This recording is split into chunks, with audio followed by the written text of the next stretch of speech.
Welcome back to the Awesome Agents podcast.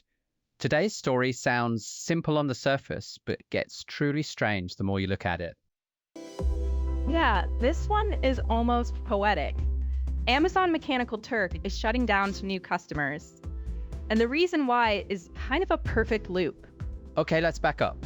For listeners who don't know the name, what even was Mechanical Turk?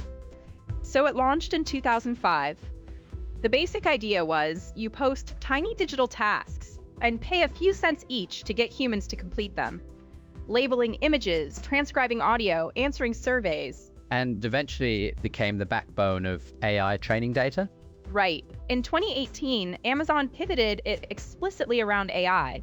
They integrated it with SageMaker, so ML teams could run annotation campaigns directly from their AWS pipelines. So it was basically a human-powered layer inside the cloud. Exactly. You could spin up a labeling job, pay per annotation, and get labeled data back within hours. No vendor contract, no minimum spend. That openness was genuinely valuable. Okay, so what happened? Why is it closing now? A few things, but the one I can't stop thinking about is a 2023 study from Arcscive.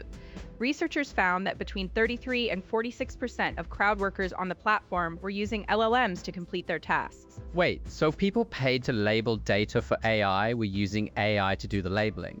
Yes. The platform built to produce human-labeled training data was quietly producing AI-generated data instead, still labeled as human. That is, honestly, kind of funny, in a terrible way. I mean, it makes sense economically. You're being paid 5 cents per task. Of course, you find the fastest method. But the whole value proposition collapses when you do that. Because what you were selling was human judgment, not speed. Exactly. And all the benchmark comparisons built on Mechanical Turk annotations, the NLP studies, the psychology research, that quietly breaks down if you don't know how much of it was LLM generated. How do they even detect it? That seems hard to prove. Keystroke logging and synthetic text classifiers, submission patterns that don't look like how humans type. No pauses, no edits, just paste and submit. And beyond the LLM problem, was the platform already in trouble? Yeah. Amazon claimed 500,000 available workers. Independent research consistently put the active pool around 100,000. And pay was rough, most workers earning $2 to $6 an hour. So Scale AI and Labelbox stepped in and just did it better for anyone who needed quality? For anything where quality matters, yes.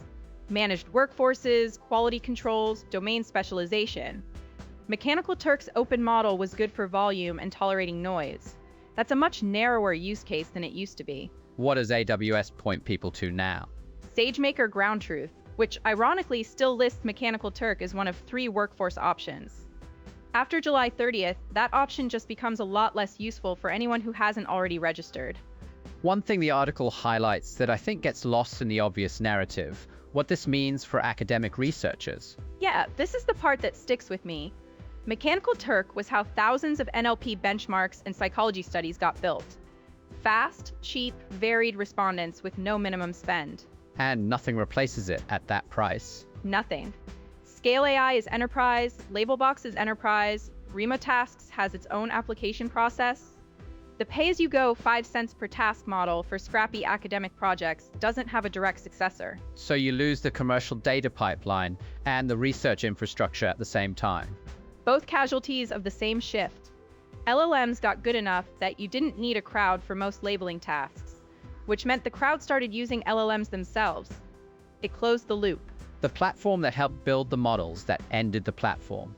The name comes from an 18th century chess automaton where a human was hiding inside, pretending to be the machine. In the end, the machine was hiding inside, pretending to be the human. That's going to stick with me. Full write-up is at awesomeagents.ai. We'll see you next time. See you then.